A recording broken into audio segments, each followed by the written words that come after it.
enjoy the day. So we're doing a full day of simulation-based interprofessional team training with a focus on infrequently occurring emergencies within the hyperbaric chamber or hyperbaric unit. Emergencies like this within the hyperbaric program are rare events. They don't happen very frequently. But when they do occur, they do really test the system, to test our teams, and thus to be prepared to respond adequately, we really need to practice. It's kind of like going to the gym. We go to the gym to train to maintain fitness in order to be able to perform our best within a race, okay, which may not happen that frequently. Well, we can say we're even 39 minutes in. So we'll just keep the pressure constant. We'll need for the seizure to terminate, and then we'll plan to bring him up. I'd like to have an IV started. We'll put him on oxygen, and we will measure his blood sugar. And so we're providing an opportunity here to simulate events such as a collapsed lung on a patient in the middle of a treatment, situations where a patient may have a seizure during a hyperbaric oxygen treatment, where there may be a fire within a hyperbaric unit. How do we respond as teams? A 24-year-old male who was extricated from a house fire with carbon monoxide poisoning. There's burns you can see on the chest. He's in the chamber right now, and one of you is going to go and join them in a sec as they say. 46 and change now. 46, yeah. 46, yeah.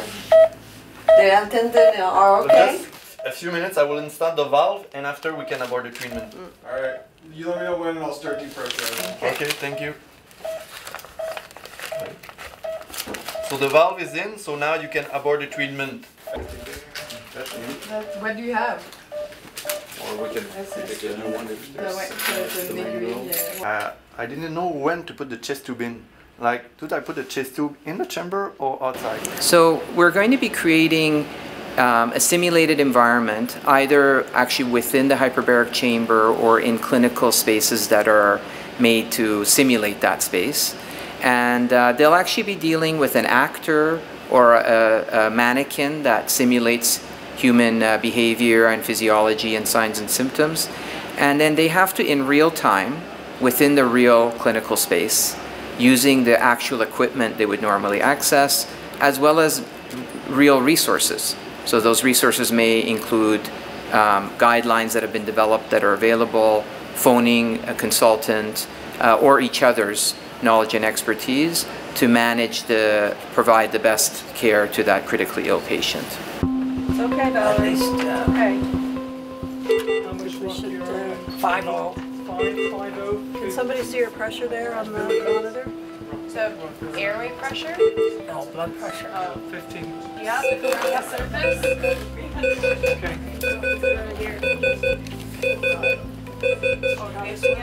Check all those other two patients over there. Okay.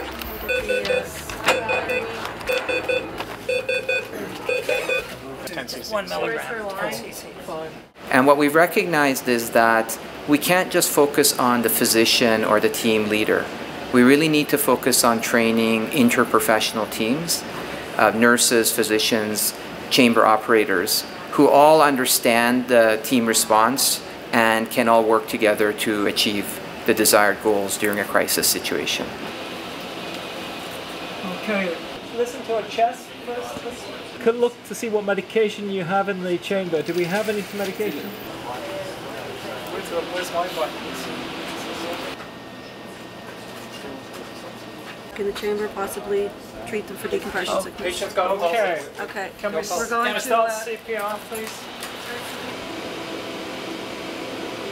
Yeah, you can give the epi every... we'll actually just concentrate on CPR at the moment. Has she had a dose of epi so far? Yeah, 1 dose of epi, please. 1 in 10,000, 10 mils, please. Okay. So we'll take over from here. A regular hospital You're going to get... team is here. Yeah, they're going to pass out the code team, and you're going to get in the chamber again, and we're going to recompress you. Well, what the literature, what research shows is that when real teams, meaning these are people that normally work together, when they train together, they perform better in a real situation. And that actually results in better outcomes for patients, safer outcomes for patients. So really, it's all the end point of this is safer, better care for our patients.